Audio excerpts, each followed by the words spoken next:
ನೋಡಿ ಫ್ರೆಂಡ್ಸ್, ಈ green colour ಮನೆ ಮಾರಾಟಗಿದೆ. 30-40 ಫುಲ್ ಸೈಟು, ಪಿಲ್ಲರ್ ಇದೆ, ಮೇಲ್ಗಡೆ ಎಕ್ಸ್ಟೆಂಡ್ ಮಾಡ್ಕೋಬೋದು. ಓನ್ ಬೋರ್ವೆಲ್ ಇದೆ.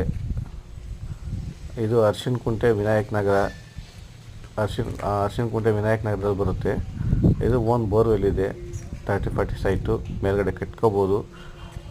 ಇದು ಮಾರಾಟ ಮಾಡ್ತಾಯಿದ್ದಾರೆ. ಯಾರು ಆಸಕ್ತಿ ಇದ್ದರೆ ಸ್ಕ್ರೀನ್ ಮೇಲೆ ನಂಬರ್ಗೆ ಕಾಂಟ್ಯಾಕ್ಟ್ ಮಾಡಿ. ಇದು ನೆಗೋಷಿಯಬಲ್ ಆಗುತ್ತೆ. ಮನೆ ಮೇಲೆ 25 ಲಕ್ಷ ಲೋನ್ ಇದೆ. ಸೊ ಯಾರು ಸಿವಿಲ್ ಚೆನ್ನಾಗಿದ್ದರೆ ಲೋನ್ ಆಗುತ್ತೆ. ಮತ್ತು ಓನ್ ಬೋರ್ವೆಲ್ ಇದೆ, ನೀರಿಗೆ ಸಮಸ್ಯೆ ಇಲ್ಲ. ಸೊ ಪಂಚಾಯತಿ ಕನೆಕ್ಷನ್ ಎಲ್ಲ ಇದೆ, ಪಂಚಾಯತಿ ವಾಟರ್ ಕನೆಕ್ಷನ್ ಎಲ್ಲ ಇದೆ, ನೀರಿನ ಕನೆಕ್ಷನ್ ಇದೆ, ಏನು ಸಮಸ್ಯೆ ಇಲ್ಲ. ಸೊ ಯಾರನ್ನ ಇಂಟ್ರೆಸ್ಟ್ ಇದ್ದರೆ ಬಂದು ನೋಡ್ಬೋದು. ಬ್ಯಾಂಕ್ ಲೋನು ಸಿಗುತ್ತೆ. ಬ್ರೋಕರ್ ಇಲ್ಲ, ಡೈರೆಕ್ಟ್ ಕಾಂಟ್ಯಾಕ್ಟು. ನೆಗೋಷಿಯಬಲ್ ಆಗುತ್ತೆ. 60 ಲಕ್ಷ ಬಂದು ಮಾತಾಡಿ.